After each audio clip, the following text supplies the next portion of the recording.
भक्त ने माता पिता की सेवा के लिए भगवान को भी इंतजार करवाया था। यह है महाराष्ट्र के पंढरपुर का श्री विठ्ठल रुक्मणी मंदिर। पर अगर आप यहाँ के विग्रह को ध्यान से देखोगे तो एक बहुत ही अजीब चीज नोटिस करोगे। यह भगवान एक ईंट पर बिल्कुल ही स्ट्रेट खड़े हैं और इनके दोनों हाथ कमर पर है।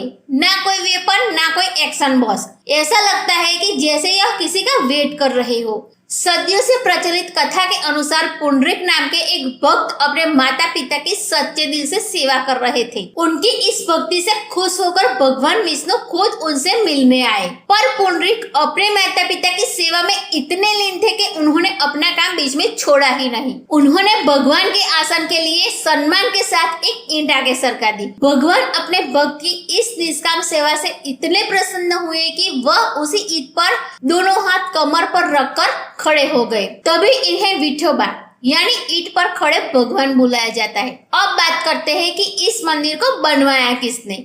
शुरुआत में होसल राजा विष्णुवर्धन ने यहाँ पत्थर का एक पक्का मंदिर बनवाया, जिसे बाद में यादव राजाओं ने और बड़ा रूप दे दिया। मंदिर का बेस सॉलिड ब्लैक ब्लास्ट बैकरोड से बना है। इन मैसी पत्थर को काटने के लिए उन्होंने हेवी मशीनरी नहीं बल्कि सूखी लकड़ी का यूज किया। पहाड़ में छेद करके उसमें लकड़ी फंसा दी और उस पर पानी डालते गए। लकड़ी फूल दी गई और उसमें एक्सट्रीम इंटरनल प्रेशर से पूरा पहाड़ नेचुरली फट गया। इसे बनाने में हिमालपंथी स्टाइल का यूज किया गया है। नीचे का मेन कमरा ठंडा रखने के लिए सॉलिड पत्थर का बनवाया गया, पर ऊपर का शिखर ईंटों और चूना प्लास्टर से बना है ताकि पुरानी दीवारों पर वेट कम पड़े।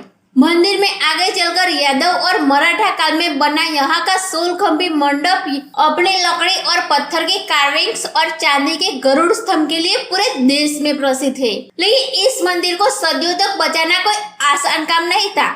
जब दक्कन में इस्लामिक सल्तनत का आक्रमण बढ़ा तो इस मंदिर को तबाह करने की कई कोशिशें की गई। 17वीं सेंचुरी में जब क्रूर अजमल खान इस मंदिर का नामो निशान मिटाने के इरादे से आगे बढ़ रहा था, तब यहाँ के पुजारियों ने रातों रात मेन विग्रह को दूर मांडे गांव के अंडरग्राउंड सीक्रेट चैम्बर्स में छुपा दिया। खतरा इतना बड़ा था कि इन वेंडर से भगवान को बचाने के लिए कई बार मूर्ति को घने जंगल में और यहाँ तक कि नदी के पत्थरों के बीच भी छुपाना पड़ा। एक दौर तो ऐसा भी आया जब विजयनगर के साम्राज्य के सम्राट कृष्णदेवराय को इस विग्रह की सुरक्षा के लिए अपने शहर हम्पी तक का स्मगल करना पड़ा। आज हर साल वारी में करीब 10 लाख लोग 250 किमी पैदल चलकर आते हैं। इस मंदिर की सबसे खास बात इसकी इंजीनियरिंग या इतिहास नहीं, इसकी इक्वालिटी है। यहाँ कोई भी वीआईपी कल्चर नहीं है। यहाँ एक आम इंसान भी भगवान के पैरों को डायरेक्टली छू सकता है, उन्हें गले